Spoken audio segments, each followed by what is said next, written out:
I started playing the UFC Undisputed 3 career mode again recently, and I noticed something that I sort of overlooked for a while.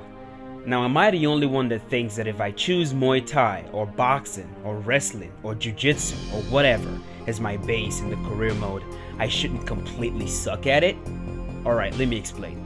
Take Jon Jones for example. Before Jon Jones became an MMA fighter, he was a high-level Greco-Roman wrestler. And when he got signed by the UFC, he won a lot of fights by completely out-wrestling his opponents, throwing them easily. Damian Maia was a high-level Brazilian Jiu-Jitsu fighter before he got into mixed martial arts. And when he did get into mixed martial arts, he dominated almost everyone he fought with his superior Jiu-Jitsu. Now, why is it that in pretty much every single MMA game out there, when you choose your base, for example, Jiu-Jitsu, you still suck at Jiu-Jitsu? In UFC Undisputed 3, if your base is Jiu-Jitsu, they'll give you like a 55 in everything else and a 60 in Jiu-Jitsu. That's nonsense in my opinion. If I choose Jiu-Jitsu as my base, I should be a solid high-level Jiu-Jitsu black belt to begin with, because that's my base. It's assumed that that's what I trained for many years before going into MMA. In real life, fighters use their career to become well-rounded. They're already good at whatever their base is. If their base is wrestling, they're already good at that. So during their career, they're trying to become a well-rounded fighter.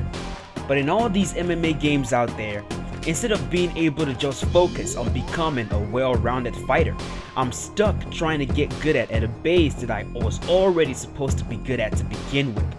If I choose Muay Thai as my base, I'm stuck trying to get good at Jiu-Jitsu, wrestling, clinch work, and also get good at Muay Thai. And that, honestly, it makes no sense to me at all. So what am I saying? I'm saying that if I choose a base, if I choose kickboxing as my base, my fighter should at least be rated an 85 in the stand-up, because it's assumed that I already am a good striker. Look at Crow Cop for example.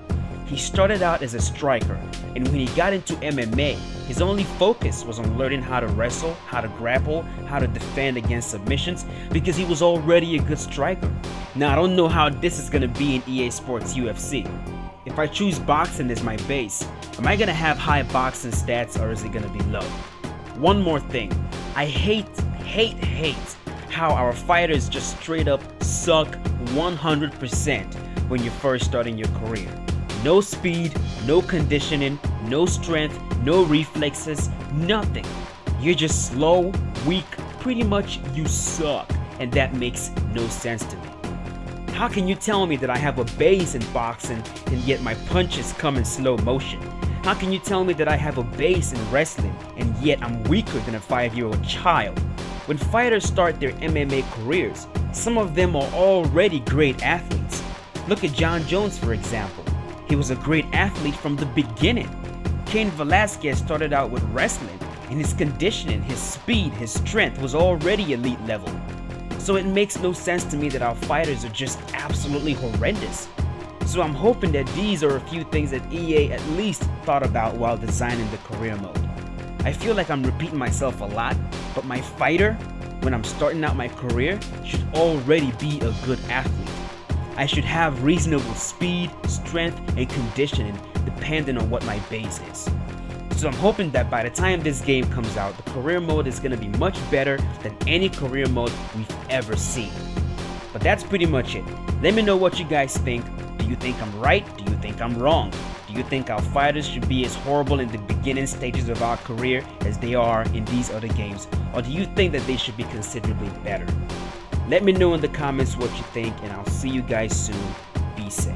In the meantime, I want to say a big thank you to Bananas1000 and Joe No for their amazing comments in my video where I asked you guys the differences between Muay Thai and kickboxing. Thank you for those comments, guys. I really appreciate it.